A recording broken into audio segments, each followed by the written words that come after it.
Meanwhile, take a look at this. In what could pose trouble for Odisha Chief Minister and former Chief Minister of Jharkhand, Raghubar Das, an official in Odisha's Raj Bhavan has accused Raghubar Das's son of physically assaulting him. Now, here's the background of the story. The official, named Baikuntha Pradhan, posted as the assistant section office in the household section of the Raj Bhavan, has alleged that Raghubar Das's son, Lalit Kumar, along with 5 others, slapped, punched and kicked him on the night of the 7th of July at the Raj Bhavan premises in Puri.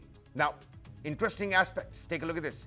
Pradhan said that this assault was done upon him for not sending luxury cars to pick Raghubar Das's son from the Puri railway station.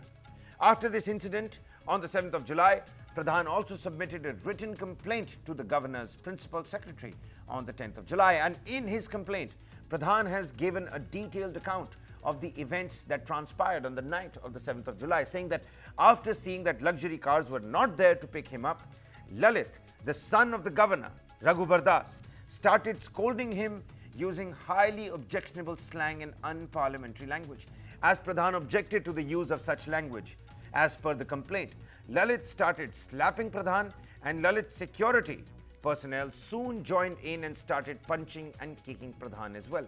Pradhan's wife has also claimed that a complaint about the incident was not accepted at the Sea Beach police station on the 7th of July itself. The police is yet to respond to the allegations of not registering a complaint. Meanwhile, the Raj Bhavan has also not issued a statement on the alleged incident right up until now. High-handedness, VIP culture, call it whatever. Hitting out and using abusive slangs is certainly uncalled for, especially for a simple fact for not sending luxury cars to pick up the son of a sitting governor.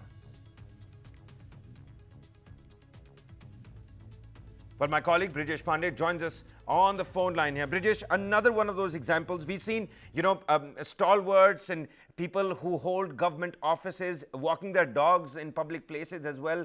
Those kind of VIP culture and high-handedness has been seen. But this really crosses a line now, doesn't it?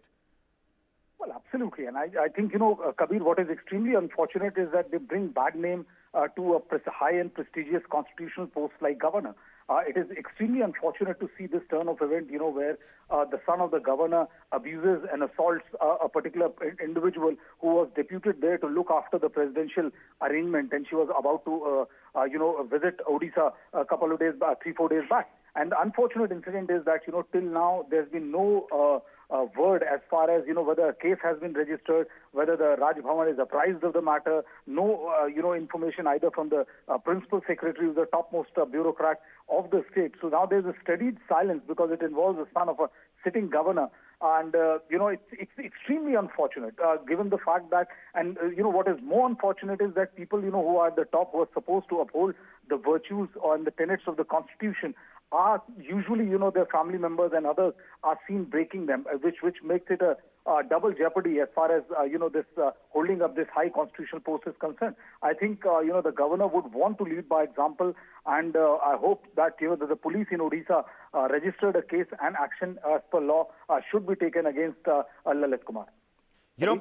People are putting up posting pictures on the internet, Brijesh, about the assault that was carried out on this particular official of the Raj Bhavan, the housing department, the housing section. There are proper bruises on the man's lips, the main face. Now, what does historical antecedent tell us? In previous cases where constitutional posts, they've been abused, what happens? Is it going to be a case of Raghubar Das, simply being removed from that post, or action going to be taken against his son? What does history tell us? Well, I think, the thing is that since Governor Raghubar Das has no role to play in this particular incident, it'll be interesting to see, whether the police takes action against his son or not.